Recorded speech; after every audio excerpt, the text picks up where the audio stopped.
ਤੁਸੀਂ ਅਕਾਲੀ ਦਲ ਨੂੰ ਕਹਿੰਦੇ ਹੋ ਕਿ ਅਕਾਲੀ ਦਲ ਹਤੈਸ਼ੀ ਪਾਰਟੀ ਆ, ਪਰ ਅਕਾਲੀ ਦਲ ਤਾਂ ਇੰਨੇ ਬਲੇਮ ਨੇ, ਚਾਹੇ ਉਹ ਰੇਤੇ ਦਾ ਏ, ਚਾਹੇ ਬੇਅਦਬੀ ਦਾ ਏ, ਚਾਹੇ ਉਹ ਮਹਿੰਗੀ ਬਿਜਲੀ ਦਾ ਏ। ਅਸੀਂ ਕਿਹਾ ਸੀ ਕਿ ਬੇਅਦਬੀ ਦੇ ਨਾਂ ਤੇ ਸਿਆਸਤ ਨਾ ਕਰੋ, ਜਿਹੜੇ ਜ਼ਿੰਮੇਵਾਰ ਲੋਕ ਆ ਉਹਨਾਂ ਦੇ ਖਿਲਾਫ ਕਾਰਵਾਈ ਕਰੋ। ਕੱਲਾ ਪੋਲੀਟੀਕਲ ਡਰਾਮਾ ਕੀਤਾ, ਇਸ ਤੋਂ ਇਲਾਵਾ ਕੋਈ ਬੰਦਾ ਦੱਸੋ। ਜੀਠੀਆ ਸਾਹਿਬ ਤੇ ਕਹਿੰਦੇ FIR ਕੀਤੀ ਹੈ। FIR 12 ਦਿਨ ਦਾ DGP ਲਾ ਕੇ DGP ਥਾਣੇਦਾਰ ਬਣ ਗਿਆ ਤੇ ਆਪ ਹੀ ਪਰਚਾ ਦਰਜ ਕਰਤਾ। ਇਹ 24 ਘੰਟੇ ਸਿੱਧੂ ਵਰਗੇ ਠੋਕੋ ਤਾੜੀ ਚੌਕਾ ਛਿੱਕਾ, ਇਹ ਕੋਈ ਯਾਰ ਗੱਲਾਂ ਸਰਕਾਰ ਚਲਾਉਣ ਵਾਲੀਆਂ। ਭਗਵੰਤ ਮਾਨ ਨੂੰ ਮੰਨ ਲਓ ਮੁੱਖ ਮੰਤਰੀ ਦਾ ਚਿਹਰਾ ਲਾਉਂਦਾ, ਤੇ ਜਿਹੜਾ ਬੰਦਾ ਮਾਂ ਦੀ ਸਹੁੰ ਚੱਕ ਕੇ ਆਪਦੇ ਵਰਕਰਾਂ ਨੂੰ ਯਕੀਨ ਦਿਵਾਵੇ ਮੈਂ ਸ਼ਰਾਬ ਨਹੀਂ ਪੀਂਦਾ, ਤੇ ਉਹਦੇ ਤੇ ਪੰਜਾਬ ਦੇ ਲੋਕ ਕਿਵੇਂ ਭਰੋਸਾ ਕਰ ਲੈਣ। ਆਮ ਆਦਮੀ ਪਾਰਟੀ ਜਿਹੜੀ ਸਭ ਤੋਂ ਵੱਧ ਪ੍ਰਚਾਰ ਕਰ ਰਹੀ ਹੈ, ਉਹ ਕਹਿੰਦੀ ਸਾਡੇ ਕੈਂਡੀਡੇਟ ਜਿਹੜੇ ਨੇ ਉਹ ਇਮਾਨਦਾਰ ਕੈਂਡੀਡੇਟ ਨੇ, ਝਾੜੂ ਤੇ ਵੋਟ ਪਾਇਓ। ਲੀਡਰ ਪਾਰਟੀਆਂ ਬਦਲਦੇ ਤਾਂ ਦੇਖਿਆ, ਟਿਕਟ ਲੈ ਕੇ ਭੱਜਦਾ ਪਹਿਲੀ ਵਾਰੀ ਦੇਖਿਆ। 55 ਕੈਂਡੀਡੇਟ ਜਿਹੜੇ ਲਗਭਗ ਹੈਗੇ ਆ ਉਹ ਦੂਜੀਆਂ ਪਾਰਟੀਆਂ ਚੋਂ ਲਿਆਂਦੇ ਆ। ਇਹਨਾਂ ਕੋਲ ਕਿਹੜਾ ਸੈਨੇਟਾਈਜ਼ਰ ਹੈ ਜਿਹੜਾ ਮਿੰਟ 'ਚ ਇਮਾਨਦਾਰ ਕਰ ਲੈਂਦੇ ਆ ਬੰਦੇ। ਬਰਾੜ ਸਾਹਿਬ, ਜਿਹੜੀ ਗੱਲ ਸਭ ਤੋਂ ਵੱਧ ਪ੍ਰਚਾਰ ਰਹੇ ਨੇ ਆਮ ਆਦਮੀ ਪਾਰਟੀ ਵਾਲੇ, ਉਹ ਕਹਿੰਦੇ ਕਿ ਤੁਸੀਂ ਅਕਾਲੀ ਦਲ ਵੀ ਦੇਖ ਲਿਆ 18-19 ਸਾਲ, ਤੁਸੀਂ 25 ਸਾਲ ਕਾਂਗਰਸ ਵੀ ਦੇਖ ਲਈ, ਹੁਣ ਸਾਨੂੰ ਮੌਕਾ ਦਿਓ ਇਸ ਵਾਰ। ਮੌਕਾ ਦਿਓ। ਜਿਵੇਂ 1000 ਠੇਕਾ ਦਿੱਲੀ ਦੇ ਵਿੱਚ ਖੋਲਿਆ, ਇਹਨਾਂ ਨੇ ਤਾਂ ਲੇਡੀਜ਼ ਲਈ ਠੇਕੇ ਵੀ ਖੋਲਤੇ ਆ ਦਿੱਲੀ ਦੇ ਵਿੱਚ। ਇੱਥੇ ਆ ਕੇ ਗਰੰਟੀ ਦਿੰਦਾ, ਕਹਿੰਦਾ ਮੈਂ 300 ਯੂਨਿਟ ਬਿਜਲੀ ਦਊਂਗਾ, ਤੇ ਜਿੱਥੇ ਦਿੱਲੀ 'ਚ ਬੈਠਾ ਹੈ ਮੁੱਖ ਮੰਤਰੀ ਹੈ, ਤੂੰ ਕਹਿੰਦਾ ਬਜਟ ਸਰਪਲਸ ਹੈ, ਪਹਿਲਾਂ ਉੱਥੇ ਤਾਂ ਦੇ ਲਾ। ਇੱਥੇ ਆ ਕੇ ਕਹਿੰਦਾ ਮੈਂ 1000 ਰੁਪਇਆ ਬੀਬੀਆਂ ਦੇ ਅਕਾਊਂਟ 'ਚ ਪਾਊਂਗਾ। ਸਿਰੇ ਦਾ ਝੂਠਾ ਬੰਦਾ। ਕਿਸੇ ਬੰਦਾ ਇੱਕ ਗੱਲ ਤੇ ਤਾਂ ਖੜੇ ਨਾ, ਜਿਹੜਾ ਬੰਦਾ ਬੱਚਿਆਂ ਦੀ ਸਹੁੰ ਖਾ ਕੇ ਮੁੱਕਰ ਸਕਦਾ ਹੈ, ਕੀ ਪੰਜਾਬੀ ਉਹਦੇ ਤੇ ਕੋਈ ਭਰੋਸਾ ਕਰ ਸਕਦੇ ਆ? ਕੇਜਰੀਵਾਲ ਕਹਿੰਦੇ ਨੇ ਕਿ ਇੱਕ ਮੌਕਾ ਕੇਜਰੀਵਾਲ ਨੂੰ, ਇੱਥੇ ਤੁਹਾਡੇ ਮੁਕਾਬਲੇ 'ਚ ਨੀਨਾ ਮਿੱਤਲ ਨੇ। ਵੋਟ 4500 ਪੈ ਜੇ ਨੀਨਾ ਮਿੱਤਲ ਨੂੰ, 5500 ਪੈ ਜੇ, ਵੋਟ ਖਰਾਬ ਕਰਨ ਵਾਲੀ ਗੱਲ ਹੈ ਨਾ। ਔਰ ਪੰਜਾਬ ਦੇ ਵਿੱਚ ਕੇਜਰੀਵਾਲ ਦਾ ਨਾਂ ਜਿਹੜਾ ਹੈ ਇੰਨਾ ਕੁ ਬਦਨਾਮ ਹੋ ਚੁੱਕਿਆ, ਇਸੇ ਕਰਕੇ ਸਭ ਤੋਂ ਸਿਰੇ ਦੇ ਬਦਨਾਮ ਬੰਦੇ ਦਾ ਵੀ ਮੁੱਖ ਮੰਤਰੀ ਦੇ ਤੌਰ ਤੇ ਨਾਂ ਪੇਸ਼ ਕਰਨਾ ਪੈ ਗਿਆ। ਉਹ ਕਹਿੰਦੇ 21 ਲੱਖ ਫੋਨ ਆਏ ਨੇ ਸਾਨੂੰ, 21 ਲੱਖ। ਟੈਲੀਵਿਜ਼ਨਾਂ ਤੇ ਅਖਬਾਰਾਂ ਤੇ 1150 ਕਰੋੜ ਰੁਪਇਆ ਖਰਚ ਚੁੱਕਿਆ। ਬਰਾੜ ਸਾਹਿਬ, ਪਰ ਹਰਦਿਆਲ ਕੰਬੋਜ ਵੀ 2 ਵਾਰ ਦੇ ਵਿਧਾਇਕ ਨੇ, ਤੀਜੀ ਵਾਰ ਉਹਨਾਂ ਨੂੰ ਹੁਣ ਪਾਰਟੀ ਨੇ ਦੁਬਾਰਾ ਖੜਾ ਕਰ ਦਿੱਤਾ। ਹਾਲਾਂਕਿ ਇੱਕ ਵਾਰ ਚਲੋ ਉਹਨਾਂ ਨੂੰ ਹਾਰ ਦਾ ਮੂੰਹ ਵੀ ਦੇਖਣਾ ਪਿਆ, ਪਰ ਤੁਹਾਡੇ ਨਾਲ ਮੁਕਾਬਲਾ ਹੈ ਇਸ ਵਾਰ। ਜਦੋਂ ਦਾ ਸੱਤਾ ਦੇ ਵਿੱਚ ਆਇਆ ਹੈ, ਇਸ ਤਰ੍ਹਾਂ ਰਾਜਪੁਰੇ ਦਾ ਨਾਮ ਬਦਨਾਮ ਹੋਇਆ। ਜਾਲੀ ਸ਼ਰਾਬ ਦੀਆਂ ਫੈਕਟਰੀਆਂ ਇੱਥੇ ਫੜੀਆਂ ਗਈਆਂ, ਔਰ ਫੜੇ ਜਾਣ ਤੋਂ ਬਾਅਦ ਮਹੀਨਾ 2 ਮਹੀਨੇ ਲੰਘੇ ਤੇ ਫਿਰ ਦੁਬਾਰਾ ਫੈਕਟਰੀ ਲੱਗ ਗਈ। ਕੰਬੋਜ ਸਾਹਿਬ ਕਹਿੰਦੇ ਮੇਰੇ ਹਲਕੇ ਦਾ ਕੰਮ ਨਹੀਂ ਹੈਗਾ। ਫਿਰ ਸੱਟਾ ਰਾਜਪੁਰੇ 'ਚ ਕੌਣ ਚਲਾਉਂਦਾ? ਪਰ ਕੰਬੋਜ ਸਾਹਿਬ ਕਹਿੰਦੇ ਕਿ ਹਜ਼ਾਰਾਂ ਕਰੋੜ ਰੁਪਇਆ ਰਾਜਪੁਰੇ 'ਚ ਲਾਤਾ, ਵਿਕਾਸ ਕਰਾਇਆ। ਅੱਜ ਜਿੱਥੇ ਪਾਰਕ 'ਚ ਖੜੇ ਆ, ਜਿੰਮਾਂ ਕਹਿੰਦੇ ਪਾਰਕਾਂ ਦੇ ਵਿੱਚ ਲਾਤੀਆਂ, ਵੱਡੇ ਵੱਡੇ ਜਿਹੜੇ ਵਿਕਾਸ ਦੇ, ਸੀਵਰੇਜ ਦੇ, ਟਾਈਲਾਂ ਕਰਤੀਆਂ ਰਾਜਪੁਰੇ ਦੇ ਵਿੱਚ। ਇੱਕ ਇੰਡਸਟਰੀ ਤੋਂ ਵੀ ਪੈਸੇ ਲੈ ਲਏ ਔਰ ਲੋਕਾਂ ਤੋਂ ਵੀ ਪੈਸੇ ਇਕੱਠੇ ਕਰ ਲਏ। ਇੱਕ ਫੁਹਾਰਾ ਤੁਸੀਂ 25, 30, 40 ਲੱਖ ਦਾ ਬਣਾ ਵੀ ਦਿੱਤਾ, ਇਹ ਕੀ ਵਿਕਾਸ ਹੋ ਗਿਆ? ਲਾਈਟਾਂ ਜਿਹੜੀਆਂ ਹੈਗੀਆਂ ਉਹਦੇ ਉੱਤੇ ਉਹ 30 ਰੁਪਏ ਦੀ ਇੱਕ ਟਿਊਬ ਜੀ ਆਉਂਦੀ ਆ, ਉਹ ਬਲੇਟ ਕੇ ਕਹਿੰਦੇ ਮੈਂ ਸਿੰਗਾਪੁਰ ਬਣਾਤਾ। ਪਰ ਤੁਸੀਂ ਕਹਿੰਦੇ ਹੋ ਕਿ ਵਿਕਾਸ ਨਹੀਂ ਹੋਇਆ, ਇੱਥੇ ਭ੍ਰਿਸ਼ਟਾਚਾਰ ਹੋ ਗਿਆ, ਇੱਥੇ ਸੱਟਾ ਚੱਲਦਾ ਏ, ਇੱਥੇ ਸ਼ਰਾਬ ਦੀਆਂ ਫੈਕਟਰੀਆਂ ਫੜੀ ਗਈਆਂ। ਪਰ ਤੁਹਾਡੇ ਯਾਦ ਹੋਵੇ ਕਿ 30,000 ਦੀ ਲੀਡ ਨਾਲ ਹਰਦਿਆਲ ਕੰਬੋਜ ਜੀ 2017 'ਚ ਜਿੱਤੇ ਨੇ। ਇਹ ਤਾਂ ਨਹੀਂ ਕਿ ਦੁਬਾਰਾ ਚੰਡੀਗੜ੍ਹ ਚਲੇ ਜਾਣਗੇ ਬਰਾੜ ਸਾਹਿਬ ਰਾਜਪੁਰਾ ਛੱਡ ਕੇ। CM ਚੰਨੀ ਕਹਿੰਦੇ ਕਿ ਮੈਂ ਆਮ ਆਦਮੀ ਹਾਂ, ਕੇਜਰੀਵਾਲ ਤਾਂ ਝੂਠ ਬੋਲਦੇ ਨੇ, ਤੇ ਸੁਖਬੀਰ ਹੋਣੀ ਖਾਸ ਆਦਮੀ ਨੇ, ਅਸੀਂ ਆਮ ਆਦਮੀ। ਇੱਕ ਬੰਦਾ ਦੱਸੇ ਜਿਹਨੂੰ 2500 ਪੈਨਸ਼ਨ ਮਿਲ ਗਈ ਹੋਵੇ, ਇੱਕ ਬੰਦਾ ਦੱਸੇ ਆਟੇ ਦਾਲ ਦੇ ਨਾਲ ਚੀਨੀ ਚਾਹ ਤੇ ਘਿਓ ਮਿਲ ਗਿਆ ਹੋਵੇ। ਚੋਂ ਕਾਂਗਰਸੀਆਂ ਨੇ ਫਾਰਮ ਭਰਾਏ ਸੀ ਘਰ ਨੌਕਰੀ ਦੇ, ਕਿ ਉਹ ਸਾਰੇ ਫਾਰਮ ਵਾਲਿਆਂ ਨੂੰ ਨੌਕਰੀ ਮਿਲ ਗਈ ਹੋਵੇ। ਉਹ ਕਹਿੰਦੇ ਕਿ ਕੈਪਟਨ ਸਾਹਿਬ ਨੇ ਕਿਹਾ ਸੀ, ਹੁਣ ਚੰਨੀ ਸਾਹਿਬ ਕਹਿੰਦੇ ਮੈਨੂੰ 111 ਦਿਨ ਦਾ ਸਮਾਂ ਮਿਲਿਆ, ਮੈਂ 1100 ਦਿਨਾਂ ਵਰਗਾ ਕੰਮ ਕਰਦਾ। ਮੈਂ ਚੰਨੀ ਦੀ ਫੋਟੋ ਦਿਖਾ ਦਿੰਦਾ, ਫੱਟਾ ਲਾ ਕੇ ਜਿਹੜਾ ਫਾਰਮ ਭਰ ਰਿਹਾ ਸੀ ਬੈਠਾ। ਹਰ ਗੱਲ ਦੇ ਵਿੱਚ ਜੇ ਪਿੰਡਾਂ 'ਚ ਜਦੋਂ ਜਾਂਦੇ ਆ ਤੇ ਲੋਕ ਜੋਕ ਬਣਾਈ ਬੈਠੇ ਆ, ਮੈਂ ਧਾਰਾਂ ਕੱਢ ਲੈਣਾ, ਮੈਂ ਨਾਗਵਾਲ ਪਾ ਲੈਣਾ, ਮੈਂ ਫਲਾਣ। ਲੋਕਾਂ ਨੇ ਯਾਰ ਮੁੱਖ ਮੰਤਰੀ ਕੋਈ ਧਾਰਾਂ ਕਢਾਉਣ ਨੂੰ ਬਣਾਉਣਾ। ਆਮ ਮੁੱਖ ਮੰਤਰੀ ਸੀਗਾ ਤੇ ਉਹਦੇ ਤੇ ਰਿਸ਼ਤੇਦਾਰ ਤੇ ਰੇਡ ਕਰਾਤੀ ਜੀ। ਮੈਂ ਨਾ ਚੰਨੀ ਵਰਗਾ ਗਰੀਬ ਪੰਜਾਬ ਦਾ ਹਰੇਕ ਬੰਦਾ ਹੋ ਜੇ ਜਿਹਦੀ 14 ਕਰੋੜ ਰਿਟਰਨ ਭਰੀ ਦੀ ਹੈ ਸਾਲ ਦੀ, ਤੇ ਜਿਹਦੇ ਘਰੋਂ 6-6 ਕਰੋੜ ਰੁਪਏ ਮਿਲ ਜਾਣ, ਇੰਨੇ ਗਰੀਬ ਸਾਰੇ ਹੋ ਜਾਣ, ਆਪੇ ਖਬਰਾਂ ਲੋਕ ਕੇਸ ਵੀ ਭੁਗਤ ਲੈਣਗੇ। ਨਹੀਂ, ਉਹ ਕਹਿੰਦੇ ਸਿਆਸੀ ਬਦਲਾਖੋਰੀ ਹੈ। ਇਹ 6 ਕਰੋੜ ਰੁਪਏ ਇਹਦਾ ਮਤਲਬ ਕਿਸੇ ED ਨੇ ਰੱਖਤੇ ਕਰੇ। ਤੁਸੀਂ ਮੁਆਵਜ਼ਾ ਵੰਡਿਆ ਨਹੀਂ ਨਰਮੇ ਦਾ, ਤੇ ਤੁਸੀਂ ਇਸ਼ਤਿਹਾਰ ਲਾਤੇ ਹੈ। ਤੁਸੀਂ ਨੌਕਰੀਆਂ ਦਿੱਤੀਆਂ ਨਹੀਂ, ਇਸ਼ਤਿਹਾਰ ਲਾਤੇ ਹੈ। ਹਰ ਚੀਜ਼ ਦਾ ਪੈਸਾ ਲੋਕਾਂ ਦਾ ਦੁਰਵਰਤੋਂ ਕਰਕੇ, ਤੇ ਇਹ ਕਿੱਡਾ ਵੱਡਾ ਕ੍ਰਾਈਮ ਹੈ, ਇਹਦੇ ਤਾਂ ਪਰਚਾ ਦਰਜ ਹੋਣਾ ਚਾਹੀਦਾ। ਲੋਕ ਸਮਝਦੇ ਨੇ ਇਹ ਗੱਲਾਂ, ਜਿਹੜੀ 36,000 ਕੱਚੇ ਮੁਲਾਜ਼ਮਾਂ ਦੀ ਗੱਲ ਤੁਸੀਂ ਕਰਦੇ ਹੋ। ਗਲੀ ਕਿਉਂ ਥੂ ਹੋ ਰਹੀ ਹੈ ਇਹ ਚੰਨੀ ਦੇ ਫੈਸਲਿਆਂ ਦੀ? ਕਿਉਂਕਿ ਕੱਲਾ ਐਲਾਨੀਆ ਮੁੱਖ ਮੰਤਰੀ ਬਣ ਕੇ ਰਹਿ ਗਿਆ। ਨਵਜੋਤ ਸਿੰਘ ਸਿੱਧੂ ਕਹਿੰਦੇ ਮੈਂ ਵੀ ਲੈ ਕੇ ਆਉਣਾ ਪੰਜਾਬ ਮਾਡਲ, 2000 रुपए तो गल शुरू करते हैं कि सारिया औरतों को 8 सिलेंडर, 5000 5वीं पास, 10,000 10वीं पास, 12,000 12वीं पास, फिर स्कूटी कॉलेज जाने। रैलियां चाबदियां च बोलते सी, फिर वो झूठ बोलते सी कि अज झूठ बोल रहे। दूजी गल ये कहता भी साडी सरकार आ गई उदों ये करांगे। अज किहड़े पाकिस्तानियां दी सरकार है? वो कहता मिट जाऊंगा, मर जाऊंगा, दाह ते ला दूंगा। यार उन्होंने सीरीयस ना लिया करो। जेड़ा कदे कांग्रेस नूं मुन्नी तो वध बदनाम दसदा सी अज मम्मी दसी जांदा है। जेड़ा कदे बादल साहब नूं पापा दसदा सी, पापा दसदा सी, अज पता नहीं किहनूं बनाई जांदा। नवजोत सिद्धू वर्गे, भगवंत मान वर्गे लोकां नूं हसा सकदे है, चुटकले सुना सकदे है। पंजाब दी बेहतरी लई इहो जिहे बंदे ते दाऽ नहीं ला सकदे।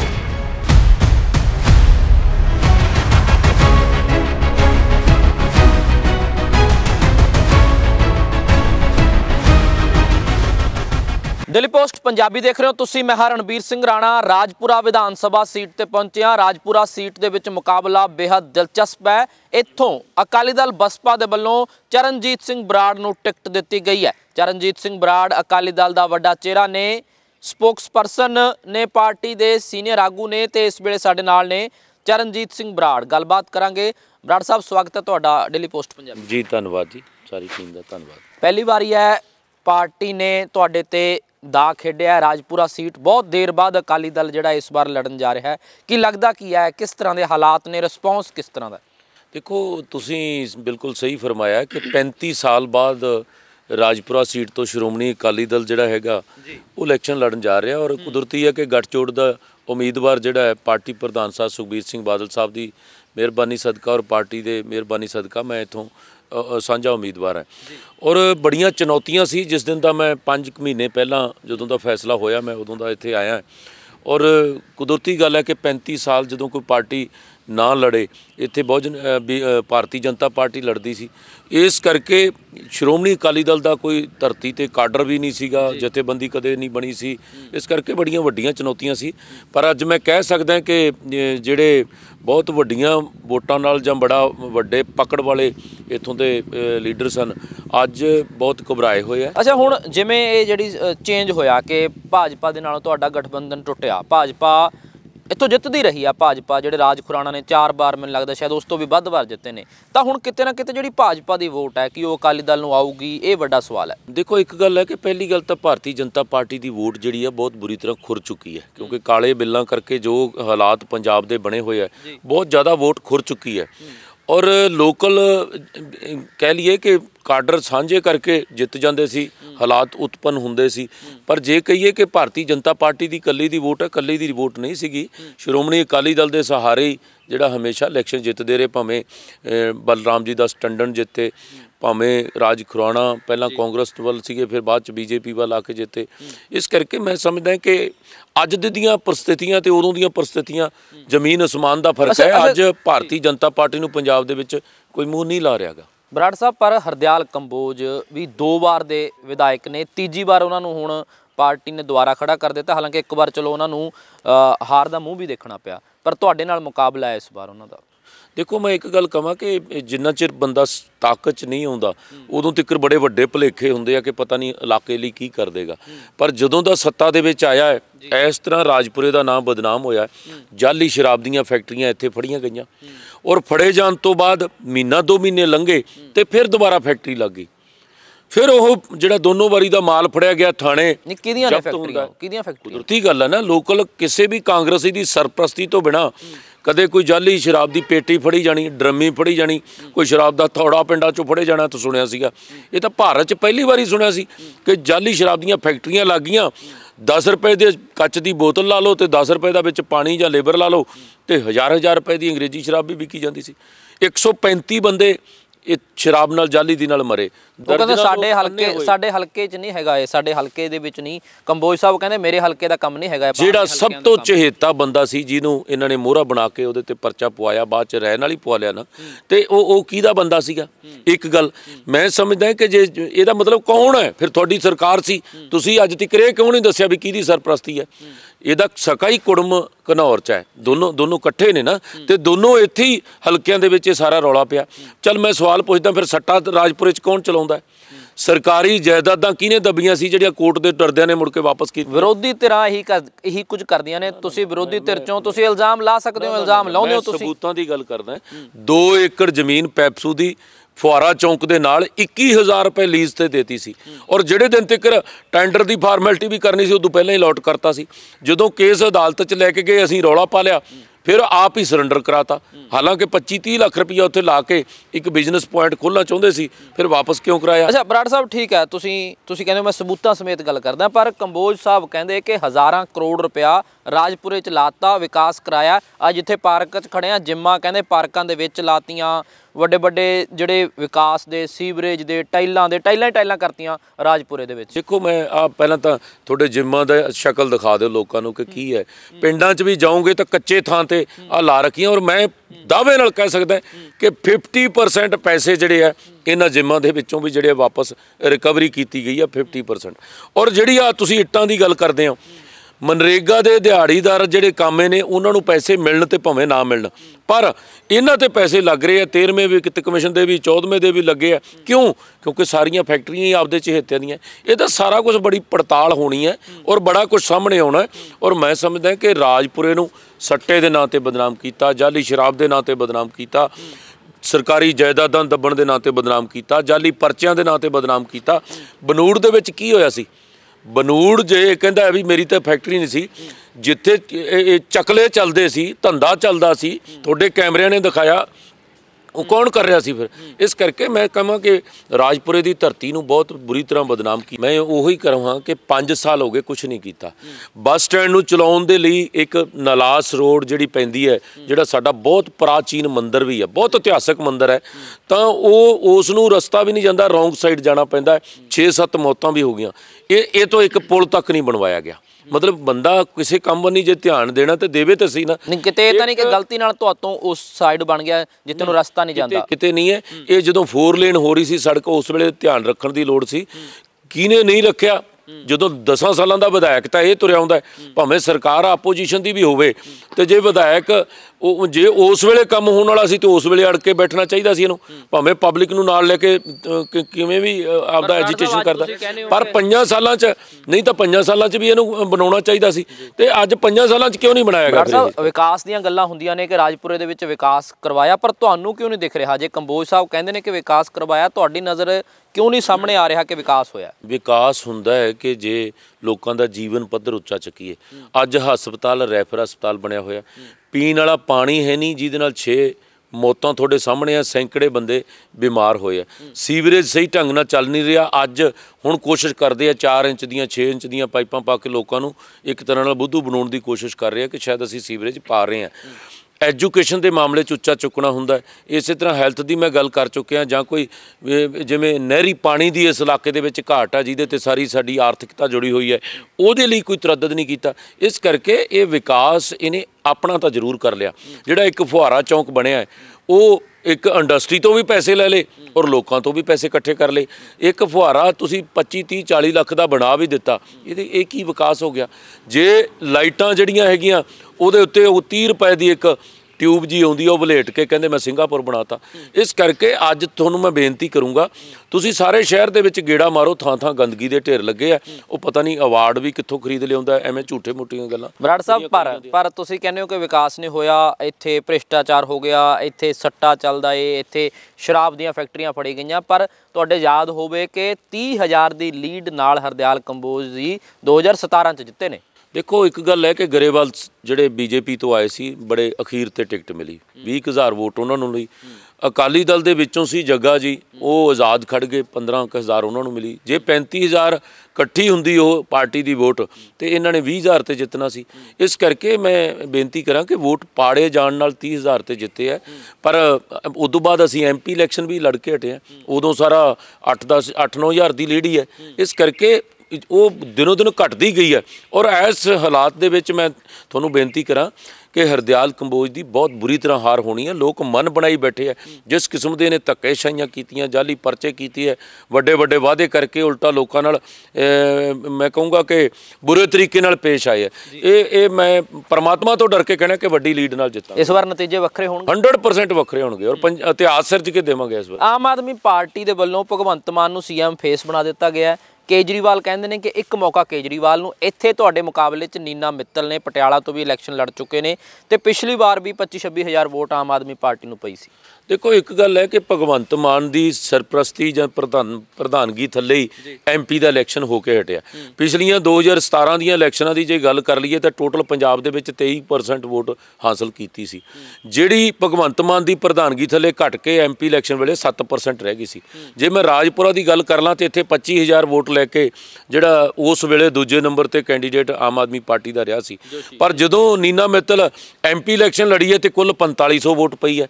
ਹਰ ਰੋਜ਼ ਕੱਲ ਮੈਂ ਸੈਂਕੜੇ ਜਿਹੜੀਆਂ ਵੋਟਾਂ ਹੈ ਉਹ ਆਪਦੇ ਵੱਲ ਕਰਕੇ ਆਇਆ। ਪਿਛਲੇ ਦਿਨਾਂ 'ਚ ਵੀ ਇਹਨਾਂ ਦਾ ਜਿਹੜਾ ਸਭ ਤੋਂ ਪਹਿਲੇ ਦਿਨਾਂ ਤੋਂ ਤੁਰਿਆ ਸੀ ਪ੍ਰਿੰਸੀਪਲ ਧਰਮਿੰਦਰ ਸਿੰਘ, ਉਹਨੂੰ ਮੈਂ ਆਮ ਆਦਮੀ ਪਾਰਟੀ ਨਾਲ ਰੋਲਿਆ। ਹਰ ਰੋਜ਼ ਉਲਟਾ ਵੋਟ ਟੁੱਟ ਕੇ ਆਮ ਆਦਮੀ ਪਾਰਟੀ ਤੋਂ ਸਾਡੇ ਨਾਲ ਜੁੜ ਰਹੀ ਹੈ। ਔਰ ਕੁਛ ਮੈਂ ਮੰਨਦਾ ਹਾਂ ਕਿ ਕਾਂਗਰਸ ਵੱਲੋਂ ਟੁੱਟ ਕੇ ਇਹਨਾਂ ਵੱਲ ਹੀ ਜੁੜਦੀਆਂ। ਵੋਟ 4500 ਪੈ ਜੇ ਨੀਨਾ ਮਿੱਤਲ ਨੂੰ, 5500 ਪੈ ਜੇ, ਵੋਟ ਖਰਾਬ ਕਰਨ ਵਾਲੀ ਗੱਲ ਹੈ ਨਾ। ਪਰ ਕੇਜਰੀਵਾਲ ਸਾਹਿਬ ਕਹਿੰਦੇ ਮੇਰੇ ਨਾਮ ਤੇ ਵੋਟ ਪਾਓ, ਇੱਕ ਮੌਕਾ ਕੇਜਰੀਵਾਲ ਨੂੰ। ਤੁਹਾਨੂੰ ਬੇਨਤੀ ਕਰਦੇ ਹਾਂ ਕਿ ਲੋਕਾਂ ਨੇ ਵੋਟ ਜਿਹੜੀ ਹੈ ਪਾ ਕੇ ਖਰਾਬ ਨਹੀਂ ਕਰਨੀ। ਇੱਥੇ ਲੋਕਾਂ ਨੇ ਵੋਟ ਹਰਦਿਆਲ ਨੂੰ ਹਰਾਉਣ ਨਹੀਂ ਪਾਉਣੀ ਹੈ। ਔਰ ਪੰਜਾਬ ਦੇ ਵਿੱਚ ਕੇਜਰੀਵਾਲ ਦਾ ਨਾਂ ਜਿਹੜਾ ਹੈ ਇੰਨਾ ਕੁ ਬਦਨਾਮ ਹੋ ਚੁੱਕਿਆ, ਇਸੇ ਕਰਕੇ ਸਭ ਤੋਂ ਸਿਰੇ ਦੇ ਬਦਨਾਮ ਬੰਦੇ ਦਾ ਵੀ ਮੁੱਖ ਮੰਤਰੀ ਦੇ ਤੌਰ ਤੇ ਨਾਂ ਪੇਸ਼ ਕਰਨਾ ਪੈ ਗਿਆ।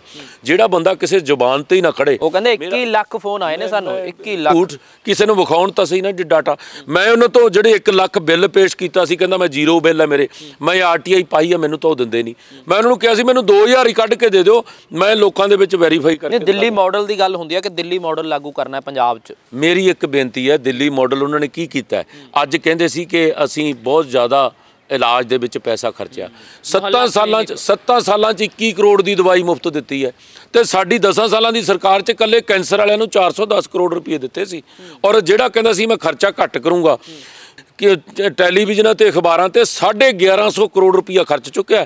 ਆ ਸਾਡੇ ਰਾਜਪੁਰੇ ਦੀ ਧਰਤੀ ਤੇ ਜਿਹੜਾ ਥਰਮਲ ਪਲਾਂਟ ਬਣਿਆ ਨਾ, ਐਡਾ ਵੱਡਾ ਥਰਮਲ ਪਲਾਂਟ ਲੱਗ ਸਕਦਾ। ਇਹ 80% ਬਿਜਲੀ ਪੈਦਾ ਕਰਕੇ ਦਿੰਦਾ ਪੰਜਾਬ ਨੂੰ। ਇਸ ਕਰਕੇ ਮੈਂ ਬੇਨਤੀ ਇਸ ਗੱਲ ਦੀ ਕਰਾਂ ਕਿ ਸਿਰੇ ਦਾ ਝੂਠਾ ਬੰਦਾ ਹੈ। ਇਹ ਤਾਂ ਪਹਿਲਾਂ ਕਹਿੰਦਾ ਸੀ ਜਿਹੜਾ ਪੰਜਾਬ ਦੇ ਹਿੱਤਾਂ ਨਾਲ ਖੜ ਹੀ ਨਹੀਂ ਸਕਦਾ। ਜਦੋਂ ਪਾਣੀਆਂ ਦਾ ਮੁੱਦਾ ਆਇਆ, ਸੁਪਰੀਮ ਕੋਰਟ ਦੇ ਵਿੱਚ ਕਹਿੰਦਾ ਪਾਣੀ ਪੰਜਾਬ ਦਾ ਹਰਿਆਣੇ ਤੇ ਦਿੱਲੀ ਨੂੰ ਮਿਲ ਜਾਣਾ ਚਾਹੀਦਾ। ਸਾਡੇ ਥਰਮਲ ਪਲਾਂਟ ਬੰਦ ਕਰਾਉਣ ਲਈ ਸੁਪਰੀਮ ਕੋਰਟ ਦੇ ਵਿੱਚ ਕੇਸ ਪਾਤਾ। ਮੈਂ ਤਾਂ ਇੱਕ ਗੱਲ ਸਵਾਲ ਪੁੱਛਦਾ, ਜਿਹੜੇ ਅੱਜ ਵੀ ਝਾੜੂ ਚੱਕੀ ਫਿਰਦੇ ਆ ਲੋਕ, ਕਿ ਉਹਨਾਂ ਲੋਕਾਂ ਨੂੰ ਸੰਗ ਆਉਣੀ ਚਾਹੀਦੀ ਹੈ। ਜਿਹੜਾ ਬੰਦਾ ਪੰਜਾਬ 'ਚ ਲਿਖਤੀ ਰੂਪ 'ਚ ਸੁਪਰੀਮ ਕੋਰਟ 'ਚ ਕੇਸ ਪਾਵੇ ਥਰਮਲ ਪਲਾਂਟ ਬੰਦ ਕਰਾਉਣ ਲਈ, SYL ਦੇ ਖਿਲਾਫ ਖੜੇ, ਉਹਨਾਂ ਲੋਕਾਂ ਦੇ ਨਾਲ ਤੁਰੇ ਫਿਰ। ਪਰ ਤੁਸੀਂ ਜੋ ਵੀ ਕਹੋ, ਕੇਜਰੀਵਾਲ ਸਾਹਿਬ ਕਹਿੰਦੇ ਕਿ ਅਸੀਂ ਜਿਹੇ ਜਿਹੇ ਸਕੂਲ ਦਿੱਲੀ 'ਚ ਬਣਾਏ ਨੇ ਉਹੋ ਜਿਹੇ ਪੰਜਾਬ 'ਚ ਬਣਾਵਾਂਗੇ ਤੇ ਜਿਹੇ ਜਿਹੇ ਮੁਹੱਲਾ ਕਲੀਨਿਕ ਦਿੱਲੀ 'ਚ ਬਣਾਏ ਉਹ ਜਿਹੇ ਮੁਹੱਲਾ ਕਲੀਨਿਕ ਬਣਾਵਾਂਗੇ। ਸਿਹਤ ਅਤੇ ਸਿੱਖਿਆ ਸਭ ਤੋਂ ਜ਼ਰੂਰੀ ਹੁੰਦੀ ਹੈ, ਉਹ ਦੇਵਾਂਗੇ। ਮੇਰੀ ਇਹ ਬੇਨਤੀ ਹੈ, ਮੈਂ ਤੁਹਾਡੇ ਰਾਹੀਂ ਸਾਰੇ ਪੰਜਾਬ ਦੇ ਲੋਕਾਂ ਨੂੰ ਇੱਕ ਬੇਨਤੀ ਕਰੂੰਗਾ ਕਿ ਦਿੱਲੀ ਦੇ ਵਿੱਚ ਕੁੱਲ ਕਿੰਨੇ ਸਕੂਲ ਹੈ ਕਿਸੇ ਨੂੰ ਪੰਜਾਬ ਵਾਸੀ ਨੂੰ ਪਤਾ ਹੈ? ਕਿਸੇ ਨੂੰ ਨਹੀਂ ਪਤਾ। ਦਿੱਲੀ ਦੇ ਵਿੱਚ ਕੁੱਲ 900 ਸਕੂਲ ਹੈ। ਪੰਜਾਬ ਦੇ ਵਿੱਚ 19,900 ਸਕੂਲ ਸੀ। 900 ਸਕੂਲ ਤਾਂ ਕਾਂਗਰਸ ਨੇ ਬੰਦ ਕਰਤਾ, ਤਾਂ ਵੀ ਨਹੀਂ ਪਤਾ ਲੱਗਣ ਦਿੱਤਾ। ਇੱਕ ਗੱਲ, ਔਰ ਉਹ ਮਾਡਲ ਬਣਾ ਲੈਂਦਾ। ਇੱਕ ਨਾ ਬੜੀ ਵੱਡੀ ਕਹਾਵਤ ਹੈ, ਸਾਡੇ ਸਿਆਣਿਆਂ ਨੇ ਕਹੀ ਹੈ ਕਿ ਜੇ ਬੰਦਾ ਜ਼ੋਰ ਨਾਲ ਝੂਠ ਬੋਲੇ ਤੇ ਬਾਰ-ਬਾਰ ਬੋਲੇ ਤੇ ਸੱਚ ਲੱਗਣ ਲੱਗ ਜਾਂਦਾ। ਇਹ 1150 ਕਰੋੜ ਰੁਪਏ ਟੈਲੀਵਿਜ਼ਨਾਂ ਨੂੰ, ਅਖਬਾਰਾਂ ਨੂੰ ਇਹ ਇਸੇ ਗੱਲ ਦਾ ਹੀ ਦਿੰਦਾ ਕਿ ਮੈਂ ਬਾਰ-ਬਾਰ ਝੂਠ ਬੋਲੀ ਚੱਲਾਂ ਤੇ ਉਹ ਗੱਲ ਲੋਕਾਂ ਨੂੰ ਸੱਚ ਲੱਗਣ ਲੱਗ ਜੇ। ਮੁਹੱਲਾ ਕਲੀਨਿਕਾਂ ਦੀ ਮੈਂ ਗੱਲ ਤੁਹਾਡੇ ਸਾਹਮਣੇ ਕਰ ਚੁੱਕਿਆ ਕਿ ਕੁੱਲ 21 ਕਰੋੜ ਦੀ ਦਵਾਈ ਵੰਡੀ ਹੈ ਨੇ 7 ਸਾਲਾਂ ਦੇ ਵਿੱਚ ਤੇ ਸਾਡੀ 410 ਕਰੋੜ ਕੱਲੇ ਕੈਂਸਰ ਦਾ ਹੈਗਾ। ਤੇ ਅਸੀਂ 410 ਕਰੋੜ ਰੁਪਇਆ ਖਰਚ ਕੇ ਇਹਨਾਂ ਵਾਂਗੂ ਢੋਲ ਨਹੀਂ ਪਾਇਆ। ਇਹਨੇ 21 ਕਰੋੜ ਖਰਚ ਕੇ 100 ਕਰੋੜ ਮੇਰੇ ਖਿਆਲ ਐਡਵਰਟਾਈਜ਼ਮੈਂਟ ਦੇ। ਚਲੋ ਕਾਂਗਰਸ ਤੇ ਆਈਏ। ਸੀਐਮ ਚੰਨੀ ਕਹਿੰਦੇ ਕਿ ਮੈਂ ਆਮ ਆਦਮੀ ਹਾਂ, ਕੇਜਰੀਵਾਲ ਤਾਂ ਝੂਠ ਬੋਲਦੇ ਨੇ ਤੇ ਸੁਖਬੀਰ ਹੋਣੀ ਖਾਸ ਆਦਮੀ ਨੇ, ਅਸੀਂ ਆਮ ਆਦਮੀ। ਦੇਖੋ, ਮੈਂ ਕਾਂਗਰਸ ਪਾਰਟੀ ਨੇ ਆਪਦਾ ਵੇਲਾ ਵਹਾ ਲਿਆ। ਗੁਰੂ ਨਾਨਕ ਸਾਹਿਬ ਦੀ ਗੁਰਬਾਣੀ ਹੱਥ 'ਚ ਫੜ ਕੇ ਜਿਸ ਕਿਸਮ ਦਾ ਪਾਪ ਉਹਨਾਂ ਨੇ ਕੀਤਾ, ਜਿਸ ਕਿਸਮ ਦੇ ਲੋਕਾਂ ਨਾਲ ਝੂਠੇ ਵਾਅਦੇ ਕੀਤੇ ਹੈ, ਭਾਵੇਂ ਉਹ ਕਰਜ਼ਾ ਮਾਫੀ ਦੇ ਨਾਂ 'ਤੇ, ਘਰ ਘਰ ਨੌਕਰੀ ਦੇ ਨਾਂ 'ਤੇ, ਆਟੇ ਦਾਲ ਦੇ ਨਾਲ ਚੀਨੀ ਚਾਹ ਘਿਓ ਪੱਤੀ ਦੇ ਨਾਂ 'ਤੇ, ਇੱਕ ਬੰਦਾ ਦੱਸੇ ਕਿ ਕਿਸੇ ਦਾ ਸਾਰਾ ਕਰਜ਼ਾ ਮਾਫ ਹੋ ਗਿਆ ਹੋਵੇ। ਇੱਕ ਬੰਦਾ ਦੱਸੇ ਜਿਹਨੂੰ 2500 ਪੈਨਸ਼ਨ ਮਿਲ ਗਈ ਹੋਵੇ। ਇੱਕ ਬੰਦਾ ਦੱਸੇ ਆਟੇ ਦਾਲ ਦੇ ਨਾਲ ਚੀਨੀ ਚਾਹ ਤੇ ਘਿਓ ਮਿਲ ਗਿਆ ਹੋਵੇ। ਇੱਕ ਬੰਦਾ ਦੱਸੇ ਕਿ ਜਿਹੜੇ ਪਿੰਡ ਦੇ ਵਿੱਚੋਂ ਕਾਂਗਰਸੀਆਂ ਨੇ ਫਾਰਮ ਭਰਾਏ ਸੀ ਘਰ ਘਰ ਨੌਕਰੀ ਦੇ, ਕਿ ਉਹ ਸਾਰੇ ਫਾਰਮ ਵਾਲਿਆਂ ਨੂੰ ਨੌਕਰੀ ਮਿਲ ਗਈ ਹੋਵੇ। ਉਹ ਕਹਿੰਦੇ ਕਿ ਕੈਪਟਨ ਸਾਹਿਬ ਨੇ ਕਿਹਾ ਸੀ, ਹੁਣ ਚੰਨੀ ਸਾਹਿਬ ਕਹਿੰਦੇ ਮੈਨੂੰ 111 ਦਿਨ ਦਾ ਸਮਾਂ ਮਿਲਿਆ, ਮੈਂ 1100 ਦਿਨਾਂ ਵਰਗਾ ਕੰਮ ਕਰਤਾ। ਮੈਂ ਚੰਨੀ ਦੀ ਫੋਟੋ ਦਿਖਾ ਦਿੰਦਾ, ਫੱਟਾ ਲਾ ਕੇ ਜਿਹੜਾ ਫਾਰਮ ਭਰ ਰਿਹਾ ਸੀ ਬੈਠਾ। ਮੈਂ ਚੰਨੀ ਦੇ ਬੰਦਿਆਂ ਦੀ ਫੋਟੋ ਦਿਖਾ ਦਿੰਦਾ ਜਿਹੜੇ ਘਰ ਘਰ ਜਾ ਕੇ ਨੌਕਰੀ ਦੇ ਵਾਅਦੇ ਦੇ ਫਾਰਮ ਭਰ ਰਹੇ ਸੀ। ਉਹ ਕਾਂਗਰਸ ਪਾਰਟੀ ਦਾ ਵਾਅਦਾ ਸੀ, ਜਿਸ ਕਾਂਗਰਸ ਪਾਰਟੀ ਨੇ ਉਹਨੂੰ ਮੁੱਖ ਮੰਤਰੀ ਬਣਾਇਆ, ਔਰ ਇਹਨੇ ਤਾਂ ਮੁੱਖ ਮੰਤਰੀ ਦੇ ਅਹੁਦੇ ਦੀ ਐਸੀ ਤੋਹੀਨ ਕਰਾਈ ਹੈ। ਰਾਣਾ ਜੀ, ਮੈਂ ਬੇਨਤੀ ਤੁਹਾਨੂੰ ਕਰਾਂ ਕਿ ਲੋਕ ਜੋਕ ਕਰਦੇ ਆ ਹਰ ਗੱਲ ਦੇ ਵਿੱਚ। ਜੇ ਪਿੰਡਾਂ 'ਚ ਜਦੋਂ ਜਾਂਦੇ ਆ ਤੇ ਲੋਕ ਜੋਕ ਬਣਾਈ ਬੈਠੇ ਆ, ਮੈਂ ਧਾਰਾਂ ਕੱਢ ਲੈਣਾ, ਮੈਂ ਨਾਗਵਾਲ ਪਾ ਲੈਣਾ, ਮੈਂ ਫਲਾਣ। ਲੋਕਾਂ ਨੇ ਯਾਰ ਮੁੱਖ ਮੰਤਰੀ ਕੋਈ ਧਾਰਾਂ ਕਢਾਉਣ ਨੂੰ ਬਣਾਉਣਾ, ਹੁਣ ਆਮ ਮੁੱਖ ਮੰਤਰੀ ਸੀਗਾ ਤੇ ਉਹਦੇ ਤੇ ਰਿਸ਼ਤੇਦਾਰ ਤੇ ਰੇਡ ਕਰਾਤੀ ਈਡੀ ਦੀ। ਇਹ ਕਿੰਨਾ ਕੁ ਮੈਂ ਨਾ ਚੰਨੀ ਵਰਗਾ ਗਰੀਬ ਪੰਜਾਬ ਦਾ ਹਰੇਕ ਬੰਦਾ ਹੋ ਜੇ ਜਿਹਦੀ 14 ਕਰੋੜ ਰਿਟਰਨ ਭਰੀ ਦੀ ਹੈ ਸਾਲ ਦੀ, ਤੇ ਜਿਹਦੇ ਘਰੋਂ 6-6 ਕਰੋੜ ਰੁਪਏ ਮਿਲ ਜਾਣ, ਇੰਨੇ ਗਰੀਬ ਸਾਰੇ ਹੋ ਜਾਣ, ਆਪੇ ਖਬਰਾਂ ਲੋਕ ਕੇਸ ਵੀ ਭੁਗਤ ਲੈਣਗੇ। ਉਹ ਕਹਿੰਦੇ ਸਿਆਸੀ ਬਦਲਾਖੋਰੀ ਹੈ। ਇਹ 6 ਕਰੋੜ ਰੁਪਏ ਇਹਦਾ ਮਤਲਬ ਕਿਸੇ ਈਡੀ ਨੇ ਰੱਖ ਤੇ ਕਰੇ। ਇਸ ਕਰਕੇ ਅਸੀਂ ਤੇ ਪਹਿਲਾਂ ਸਾਡੇ ਪਾਰਟੀ ਪ੍ਰਧਾਨ ਸਾਹਿਬ ਨੇ ਵੀ ਕਿਹਾ ਸੀ, ਵਿਰੋਧੀ ਪਾਰਟੀਆਂ ਨੇ ਵੀ ਕਿਹਾ ਸੀ ਕਿ ਖੁਦ ਇਹ ਮਾਈਨਿੰਗ ਦਾ ਸਰਗਣਾ ਬਣਿਆ ਬੈਠਾ ਹੈ। ਕਦੇ ਮੁੱਖ ਮੰਤਰੀ ਖੁਦ ਮਾਈਨਿੰਗ ਕਰਾਉਂਦੇ ਹੁੰਦੇ ਯਾਰ? ਕਿਸ ਕਿਸਮ ਦਾ ਮਾਹੌਲ ਪੈਦਾ ਹੋਇਆ? ਕੱਲ ਕੀ ਜਲੂਸ ਕਢਾਇਆ ਮੁੱਖ ਮੰਤਰੀ ਦੇ ਉਹਦੇ ਦਾ ਹੀ ਪੰਜਾਬ। ਤੁਸੀਂ ਰੇਤੇ ਦੀ ਗੱਲ ਕੀਤੀ, ਮਾਈਨਿੰਗ ਦੀ ਗੱਲ ਕੀਤੀ, ਇਲਜ਼ਾਮ ਸਭ ਤੋਂ ਵੱਧ ਅਕਾਲੀ ਦਲ ਤੇ ਲੱਗਦੇ ਆਏ ਨੇ ਕਿ ਰੇਤਾ ਮਹਿੰਗਾ ਸੀ, ਸਭ ਤੋਂ ਵੱਧ ਮਹਿੰਗਾ, ਤੇ ਵੇਚਿਆ ਵੀ ਆ ਤੁਸੀਂ। ਮੈਂ ਰਾਣਾ ਜੀ ਤੁਹਾਨੂੰ ਚੈਲੰਜ ਕਰਦਾ ਕਿ ਸਾਡੇ ਵੇਲੇ ਵਾਲਾ ਰੇਟ ਕੱਢ ਲਓ ਔਰ ਅੱਜ ਵਾਲਾ ਰੇਟ ਕੱਢ ਲਓ, 4 ਗੁਣਾ ਰੇਟ ਹੈ। ਉਹ ਕਹਿੰਦੇ 5.5 ਰੁਪਏ ਫੁੱਟ ਦਾ ਰੇਟ। ਤੇ ਉਹ ਜ਼ੁਬਾਨ ਚੋਂ ਬੋਲ ਕੇ ਤਾਂ ਜੋ ਮਰਜ਼ੀ ਕਰ ਦੇਣ। ਜੇ ਚੰਨੀ ਸਾਹਿਬ ਬੈਠ ਕੇ 36,000 ਮੁਲਾਜ਼ਮਾਂ ਦੇ ਅਪਾਇੰਟਮੈਂਟ ਲੈਟਰ ਕਿੱਥੇ ਹੈ ਜੀ, ਮੈਨੂੰ ਉਹ ਵੀ ਦਿਖਾ ਦੇਣ। ਕਹਿੰਦੇ ਫਾਈਲ ਭੇਜੀ ਸੀ ਗਵਰਨਰ ਕੋਲੇ, ਨਹੀਂ ਪੂਰੀ ਹੋਈ, ਸਾਈਨ ਨਹੀਂ ਕੀਤੇ। ਫਿਰ ਜਿਹੜਾ ਕਰੋੜਾਂ ਰੁਪਈਆ ਲੋਕਾਂ ਦਾ ਟੈਕਸਾਂ ਦਾ ਉਹ ਇਸ਼ਤਿਹਾਰ ਤੁਸੀਂ ਕਿਵੇਂ ਦੇ ਸਕਦੇ ਹੋ? ਤੁਸੀਂ ਮੁੱਖ ਮੰਤਰੀ ਹੋ, ਜਿੰਨਾ ਚਿਰ ਤੁਸੀਂ ਪੱਕਾ ਕੰਮ ਕੀਤਾ ਨਹੀਂ ਤੇ ਤੁਸੀਂ ਇਸ਼ਤਿਹਾਰ ਕਿਵੇਂ ਲਾ ਸਕਦੇ ਹੋ? ਤੁਸੀਂ ਮੁਆਵਜ਼ਾ ਵੰਡਿਆ ਨਹੀਂ ਨਰਮੇ ਦਾ ਤੇ ਤੁਸੀਂ ਇਸ਼ਤਿਹਾਰ ਲਾਤੇ ਹੈ। ਤੁਸੀਂ ਨੌਕਰੀਆਂ ਦਿੱਤੀਆਂ ਨਹੀਂ, ਇਸ਼ਤਿਹਾਰ ਲਾਤੇ ਹੈ। ਹਰ ਚੀਜ਼ ਦਾ ਪੈਸਾ ਲੋਕਾਂ ਦਾ ਦੁਰਵਰਤੋਂ ਕਰਕੇ, ਤੇ ਇਹ ਕਿੱਡਾ ਵੱਡਾ ਕ੍ਰਾਈਮ ਹੈ, ਇਹਦੇ ਤਾਂ ਪਰਚਾ ਦਰਜ ਹੋਣਾ ਚਾਹੀਦਾ। ਲੋਕ ਸਮਝਦੇ ਨੇ ਇਹ ਗੱਲਾਂ, ਜਿਹੜੀ 36,000 ਕੱਚੇ ਮੁਲਾਜ਼ਮਾਂ ਦੀ ਗੱਲ ਤੁਸੀਂ ਕਰਦੇ ਹੋ, ਸਾਰੇ ਸਮਝਦੇ ਆ ਜੀ।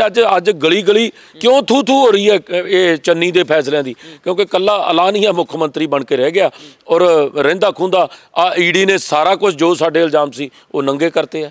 ਆਮ ਆਦਮੀ ਪਾਰਟੀ ਦੀ ਗੱਲ ਹੋਈ ਹੈ, ਚੰਨੀ ਦੀ ਹੋਈ ਹੈ। ਇੱਕ ਨਵਜੋਤ ਸਿੰਘ ਸਿੱਧੂ ਕਹਿੰਦੇ ਮੈਂ ਵੀ ਲੈ ਕੇ ਆਉਣਾ ਪੰਜਾਬ ਮਾਡਲ। 2000 ਰੁਪਏ ਤੋਂ ਗੱਲ ਉਹ ਸ਼ੁਰੂ ਕਰਦੇ ਨੇ ਕਿ ਸਾਰੀਆਂ ਔਰਤਾਂ ਨੂੰ 8 ਸਿਲੰਡਰ, 5000 5ਵੀਂ ਪਾਸ, 10,000 10ਵੀਂ ਪਾਸ, 12,000 12ਵੀਂ ਪਾਸ, ਫਿਰ ਸਕੂਟੀ ਕਾਲਜ ਜਾਣ ਨੂੰ। ਇਹ ਗੱਲਾਂ ਪਿਛਲੇ ਵਾਰੀ ਵੀ ਕੀਤੀਆਂ ਸੀ। ਪਹਿਲਾਂ ਤਾਂ ਨਵਜੋਤ ਸਿੱਧੂ ਨੂੰ ਪੁੱਛਦਾ, ਇਹਨੇ ਵੀ ਫਾਰਮ ਭਰਾਏ ਸੀ ਸਾਰੇ। ਇਹਨੇ ਵੀ ਜਿਹੜਾ ਕਾਂਗਰਸ ਪਾਰਟੀ ਦਾ ਮੈਨੀਫੈਸਟੋ ਸੀਗਾ 70-75 ਰੈਲੀਆਂ ਕਰਕੇ ਲੋਕਾਂ ਦੇ ਵਿੱਚ ਪ੍ਰਚਾਰਿਆ ਸੀ। ਮੇਰਾ ਇਹ ਸਵਾਲ ਹੈ ਕਿ ਜਿਹੜਾ ਪਿਛਲੇ ਵਾਰੀ ਤੁਸੀਂ ਰੈਲੀਆਂ ਚੱਪਦੀਆਂ 'ਚ ਬੋਲਦੇ ਸੀ, ਫਿਰ ਉਹ ਝੂਠ ਬੋਲਦੇ ਸੀ ਕਿ ਅੱਜ ਝੂਠ ਬੋਲ ਰਹੇ ਹੋ? ਪਹਿਲਾ ਸਵਾਲ ਤਾਂ ਇਹ ਹੈ। ਦੂਜੀ ਗੱਲ ਇਹ ਕਹਿੰਦਾ ਵੀ ਸਾਡੀ ਸਰਕਾਰ ਆ ਗਈ ਉਦੋਂ ਇਹ ਕਰਾਂਗੇ। ਅੱਜ ਕਿਹੜੇ ਪਾਕਿਸਤਾਨੀਆਂ ਦੀ ਸਰਕਾਰ ਹੈ? ਅੱਜ ਦੱਸਦਾ ਦੇਣ ਵੀ ਕਿਹਦੀ ਸਰਕਾਰ ਹੈ। 2.5 ਸਾਲ ਤੂੰ ਇਸ ਸਰਕਾਰ ਦਾ ਹਿੱਸਾ ਰਿਹਾ। ਮੈਂ ਨਵਜੋਤ ਸਿੱਧੂ ਨੂੰ ਇੱਕ ਚੈਲੰਜ ਕਰਦਾ ਕਿ ਤੇਰੀ ਜ਼ਿੰਦਗੀ ਦੇ 18-20 ਸਾਲ ਸਿਆਸੀ ਹੋ ਗਏ, ਸਾਡੀ ਸਰਕਾਰ 'ਚ ਵੀ ਮੰਤਰੀ ਰਹਿ ਲਏ, MP ਵੀ ਰਹਿ ਲਏ, ਔਰ ਤੁਸੀਂ ਖੁਦ ਮੰਤਰੀ ਵੀ ਰਹਿ ਲਏ। ਕੋਈ ਇੱਕ ਪ੍ਰਾਪਤੀ ਗਿਣਾਵੇ ਆਪਦੀ ਜ਼ਿੰਦਗੀ ਦੀ ਕਿ ਆਹ ਮੈਂ ਮੀਲ ਪੱਥਰ ਗੱਡਿਆ, ਜੇ ਮੈਂ ਕੰਮ ਕਰਦਾ ਸੀ ਮਹਿਕਮੇ 'ਚ, ਆਹ ਮੀਲ ਪੱਥਰ। ਉਹ ਕਹਿੰਦਾ ਮਿਟ ਜਾਊਂਗਾ, ਮਰ ਜਾਊਂਗਾ, ਦਾਅ ਤੇ ਲਾ ਦੂੰਗਾ। ਯਾਰ ਉਹਨੂੰ ਸੀਰੀਅਸ ਨਾ ਲਿਆ ਕਰੋ। ਜਿਹੜਾ ਕਦੇ ਕਾਂਗਰਸ ਨੂੰ ਮੁੰਨੀ ਤੋਂ ਵੱਧ ਬਦਨਾਮ ਦੱਸਦਾ ਸੀ, ਅੱਜ ਮੰਮੀ ਦੱਸੀ ਜਾਂਦਾ। ਜਿਹੜਾ ਕਦੇ ਬਾਦਲ ਸਾਹਿਬ ਨੂੰ ਪਾਪਾ ਦੱਸਦਾ ਸੀ, ਅੱਜ ਪਤਾ ਨਹੀਂ ਕਿਹਨੂੰ ਬਣਾਈ ਜਾਂਦਾ। ਇਸ ਕਰਕੇ ਮੇਰੀ ਬੇਨਤੀ ਹੈ, ਨਵਜੋਤ ਸਿੱਧੂ ਵਰਗੇ, ਭਗਵੰਤ ਮਾਨ ਵਰਗੇ ਲੋਕਾਂ ਨੂੰ ਹਸਾ ਸਕਦੇ ਆ, ਚੁਟਕਲੇ ਸੁਣਾ ਸਕਦੇ ਆ। ਪੰਜਾਬ ਦੀ ਬਿਹਤਰੀ ਲਈ ਇਹੋ ਜਿਹੇ ਬੰਦੇ ਤੇ ਦਾਅ ਨਹੀਂ ਲਾ ਸਕਦੇ। ਮੈਨੂੰ ਪੂਰਨ ਭਰੋਸਾ ਪੰਜਾਬ ਦੇ ਲੋਕਾਂ ਦਾ। ਤੁਸੀਂ ਅਕਾਲੀ ਦਲ ਨੂੰ ਕਹਿੰਦੇ ਹੋ ਕਿ ਅਕਾਲੀ ਦਲ ਹਤੈਸ਼ੀ ਪਾਰਟੀ ਆ, ਪਰ ਅਕਾਲੀ ਦਲ ਤਾਂ ਇੰਨੇ ਬਲੇਮ ਨੇ, ਚਾਹੇ ਉਹ ਰੇਤੇ ਦਾ ਏ, ਚਾਹੇ ਬੇਅਦਬੀ ਦਾ ਏ, ਚਾਹੇ ਉਹ ਮਹਿੰਗੀ ਬਿਜਲੀ ਦਾ ਏ, ਕਿ ਤੁਸੀਂ ਬਿਜਲੀ ਭਾਵੇਂ ਸਰਪਲਸ ਕਰਤੀ ਪਰ ਇੰਨੀ ਮਹਿੰਗੀ ਕਰਤੀ। ਰਾਣਾ ਜੀ, ਜੇ ਸਾਡੇ ਵੇੜੇ ਵਾਲਾ ਰੇਟ ਕੱਢੋ ਤੇ 5-5.5 ਰੁਪਏ ਸੀਗਾ। ਕੱਢ ਕੇ ਦੇਖਣ ਨਾ, ਅਸੀਂ ਤਾਂ ਇਹੀ ਕਿਹਾ ਵੀ ਅਸੀਂ ਤਾਂ ਇਹਨੂੰ ਉਸੇ ਰੇਟ ਤੇ ਲੈ ਕੇ ਆਵਾਂਗੇ। ਇੱਕ ਗੱਲ, ਜਿਹੜੇ ਰੇਤੇ ਬਜਰੀ ਦਾ ਜੇ ਕੋਈ ਇਲਜ਼ਾਮ ਲਾਉਂਦਾ ਹੈ, ਸਾਡੇ ਨਾਲੋਂ 4 ਗੁਣਾ ਰੇਟ ਅੱਜ ਤੁਸੀਂ ਜਾ ਕੇ ਪੁੱਛੋ ਤਾਂ ਸਹੀ ਨਾ। ਇੱਕ ਗੱਲ, ਤੇ ਜੇ ਸਾਡੇ ਵੇਲੇ ਗਲਤ ਹੋਇਆ ਤੇ ਇਹਨਾਂ ਨੂੰ ਰੋਕਿਆ ਕੀ ਨਹੀਂ ਹੈ ਕੋਈ ਕਾਰਵਾਈ ਕਰਨ? ਜੇ ਅਸੀਂ ਖਜ਼ਾਨੇ ਨੂੰ ਕੋਈ 4 ਰੁਪਏ ਕਿਤੇ ਨੁਕਸਾਨ ਪਹੁੰਚਾਇਆ ਸੀ ਤੇ ਫਿਰ ਇਹਨਾਂ ਕੋਲੇ ਪੂਰੇ 5 ਸਾਲ ਸੀ, ਇਹ ਨੰਗਾ ਕਰਦੇ ਲੋਕਾਂ ਦੇ ਵਿੱਚ। ਕਹਿੰਦੇ ਅਸੀਂ ਬਿਜਲੀ ਸਸਤੀ ਕਰਤੀ ਹੈ, 3 ਰੁਪਏ ਬਿਜਲੀ ਸਸਤੀ ਕਰਤੀ। ਮੈਂ ਉਹ ਵੀ ਦੱਸਦਾ ਤੁਹਾਨੂੰ ਕੀ ਕੀਤਾ। ਤੀਜੀ ਗੱਲ ਜਿਹੜੀ ਰਹੀ ਬੇਅਦਬੀ ਦੀ, ਅੱਜ ਵੀ ਬੇਅਦਬੀਆਂ ਹੋ ਰਹੀਆਂ।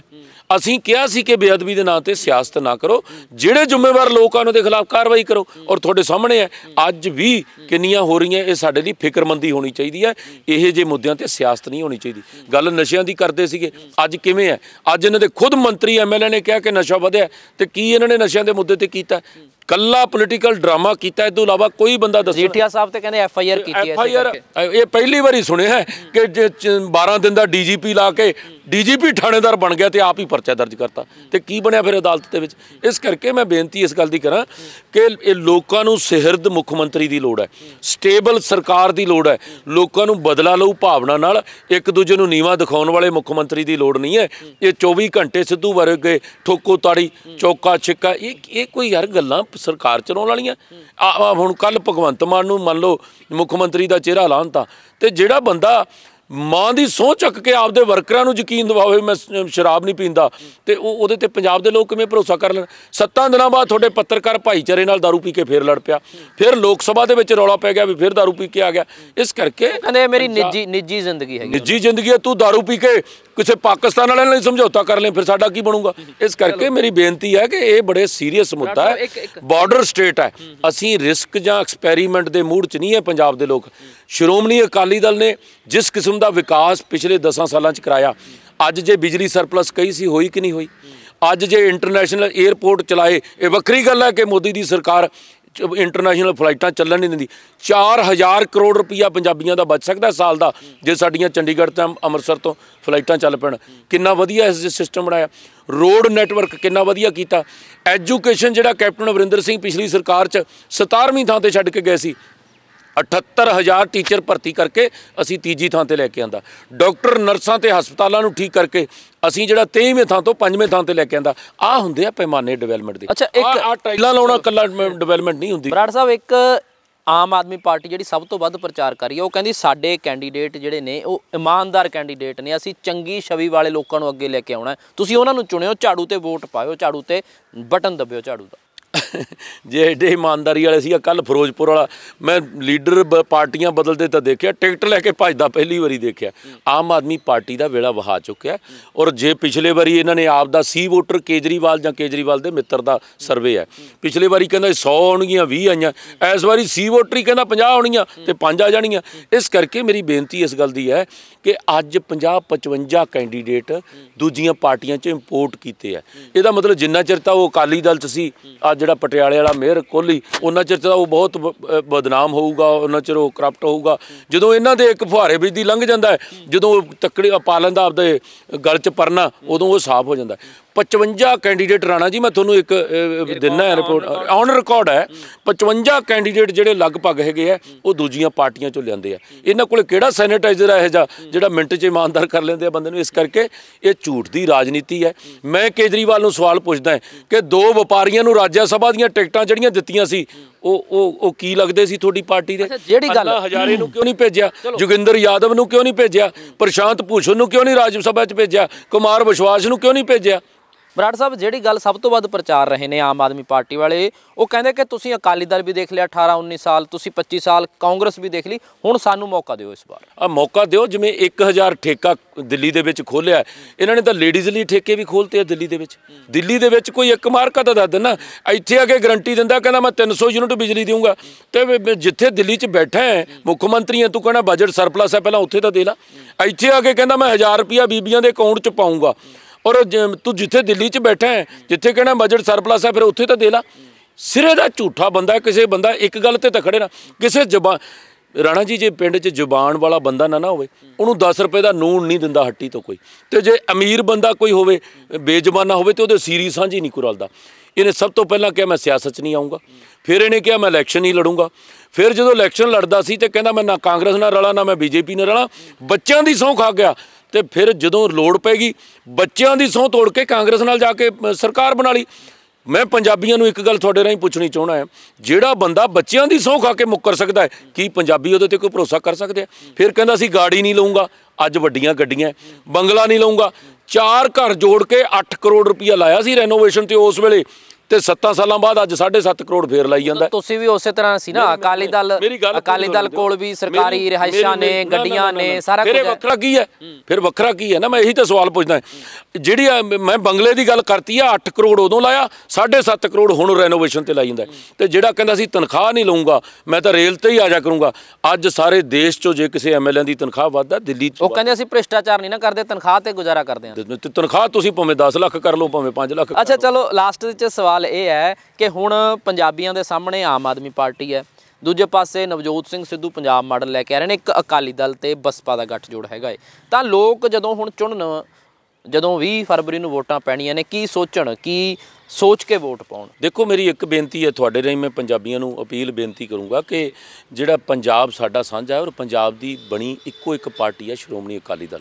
ਬਹੁਜਨ ਸਮਾਜ ਪਾਰਟੀ ਦਾ ਵੀ ਜਨਮ ਪੰਜਾਬ ਤੋਂ ਹੋਇਆ, ਬਾਬੂ ਕੌਸ਼ੀ ਰਾਮ ਜੀ ਨੇ ਕੀਤਾ, ਔਰ ਪੰਜਾਬ ਦੇ ਮੁੱਦਿਆਂ ਨਾਲ ਅਸੀਂ ਹਰੇਕ ਥਾਂ ਤੇ ਅੜਦੇ ਹਾਂ।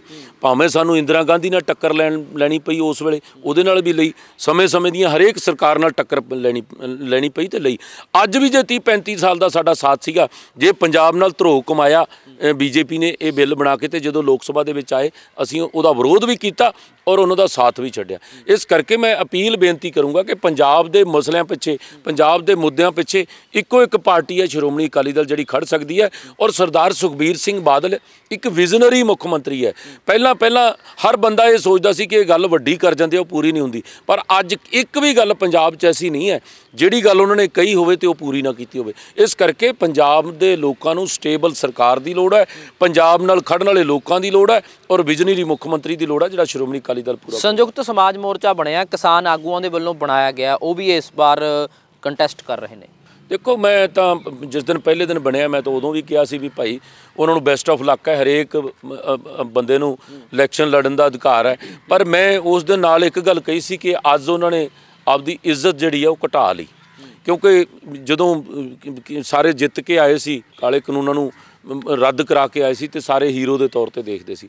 ਫਿਰ ਜਦੋਂ ਸਿਆਸੀ ਘੋਲ 'ਚ ਵੜ ਗਏ ਤੇ ਜਿਵੇਂ ਚਾਰ ਇੱਕ ਦੂਜੇ ਨੂੰ ਪਹਿਲਾਂ ਗਾਲਾਂ ਕੱਢੀ ਜਾਂਦੇ ਸੀ, ਚਾਰਾਂ ਦਾ ਮਤਲਬ ਹੈ ਕਾਂਗਰਸ ਹੋ ਗਿਆ, ਅਕਾਲੀ ਦਲ, ਬਸਪਾ ਹੋ ਗਿਆ, ਬੀਜੇਪੀ ਤੇ ਨਾਲ ਇਹਨਾਂ ਦਾ ਬਾਕੀ ਓੜਮਾ ਕੁੜਮਾ ਹੋ ਗਿਆ ਤੇ ਨਾਲ ਆਪ ਹੋ ਗਈ, ਚਾਰੇ ਆਪਸ 'ਚ, ਕਿਉਂਕਿ ਰਾਜਨੀਤੀ ਇਸ ਕਿਸਮ ਦੀ ਹੋ ਗਈ ਹੈ ਕਿ ਇੱਕ ਦੂਜੇ ਦੇ ਖਿਲਾਫ ਚਿੱਕੜ ਹੀ ਉਛਾਲਿਆ ਜਾ ਰਿਹਾ ਔਰ ਉਹ ਪੰਜਵੇਂ ਵਿੱਚ ਉਸ ਚਿੱਕੜ 'ਚ ਉਹ ਵੀ ਲਿਬੜਨਾ ਸ਼ੁਰੂ ਹੋ ਗਿਆ। ਇਸ ਕਰਕੇ ਉਹਨਾਂ ਨੇ ਆਪਣਾ ਘਟਾ ਕੀਤਾ ਔਰ ਮੈਂ ਸਮਝਦਾ ਕਿ ਜਿਹੜੇ ਕਿਸਾਨ ਸੀ, ਜਿਹੜਾ ਆਮ ਆਦਮੀ ਪਾਰਟੀ ਦਾ ਸੀ ਉਹ ਆਮ ਆਦਮੀ ਪਾਰਟੀ 'ਚ ਵੜ ਗਿਆ ਆ ਕੇ, ਜਿਹੜਾ ਅਕਾਲੀ ਦਲ ਦਾ ਸੀ ਅਕਾਲੀ ਦਲ 'ਚ ਆ ਗਿਆ, ਜਿਹੜਾ ਕੋਈ ਕਾਂਗਰਸ ਦਾ ਸੀ ਕਾਂਗਰਸ 'ਚ ਆ ਗਿਆ, ਈਵਨ ਜੇ ਕੋਈ ਇੱਕ ਅੱਧਾ ਘਰ ਬੀਜੇਪੀ ਦਾ ਸੀਗਾ ਉਹ ਵਾਪਸ ਬੀਜੇਪੀ ਚੱਲ ਗਿਆ। ਇਸ ਕਰਕੇ ਇਹ ਸੰਯੁਕਤ ਮੋਰਚਾ ਜਿਹੜਾ ਬਣਿਆ ਸੀਗਾ ਉਹ ਬਣਿਆ ਸੀ ਕਾਲੇ ਬਿੱਲਾਂ ਦੇ ਖਿਲਾਫ।